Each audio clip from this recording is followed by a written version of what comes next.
नमस्कार दोस्तों, आज फिर मैं आपके सामने हाजिर हूँ एक नई बात लेकर, एक नई कहानी लेकर। आज मैं आपको बताना चाहता हूँ कि आपको पता है बंदर को पकड़ने की प्रक्रिया क्या होती है। एक बंदर को कैसे पकड़ा जाता है। दोस्तों, बंदर को पकड़ने का एक बड़ा मज़ेदार किस्सा है।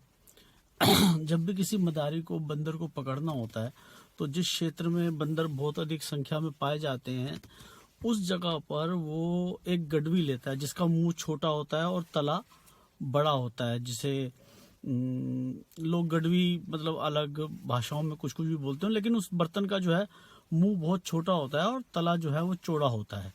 वो उसको क्या करता है, धरती के धरातल के बराबर समानांतर जो है उसको बिल्कुल जमीन के उसमें गाड़ देता है और उसके अंदर उसका प्रिय भोजन जो है वो चना भर देता है।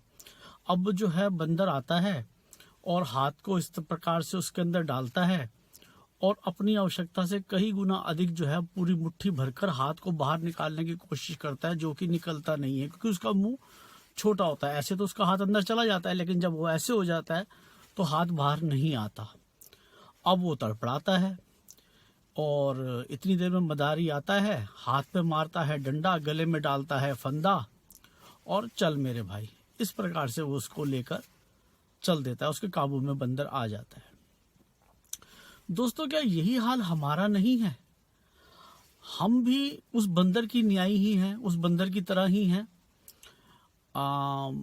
हम आए थे इस जीवन में, आवश्यकता तो केवल इतनी थी कि जिस प्रकार से हमने हाथ डाला बंदर ने या हमने इस संसार में अपनी आवश्यकताओं को एकत्र करने के लिए प्रयास किया, जिस प्रकार से किया उतनी आवश्यकता अनुसार लेते और खाते, फिर डालते, फिर खाते और सारा जीवन आराम से बिताते। लेकिन हम क्या करते हैं कि अपनी आवश्यकताओं से अधिक का संग्रह कर लेते हैं, उस मोह जाल में फंस जाते हैं, उनकी कार्यकलापों में फंस जाते हैं। अपनी आवश्यकताओं से अधिक संसाधनों का जब हम इस्तेमाल कर लेते हैं, जोड़ लेते हैं, जमा कर लेते हैं, तो उनकी देखभाल उनके उसी में लगे रह जाते हैं।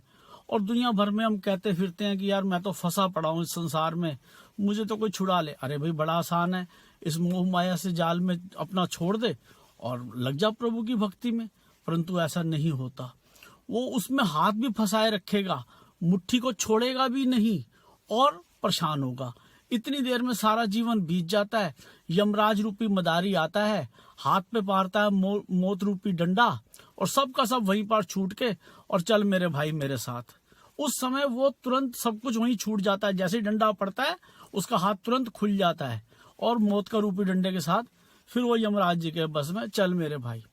तो कहने का मतलब ये है कि हमें अपने जीवन में उतने संसाधनों का, उतनी सम्मान का एकत्र करने की आवश्यकता होती है जिससे हमारा प्रभु के प्रति जो हमारी ड्यूटी है, जो हमारा असली कर्म है, जो हम इस संसार में किस लिए आए थे, वो ना भूल जाएं।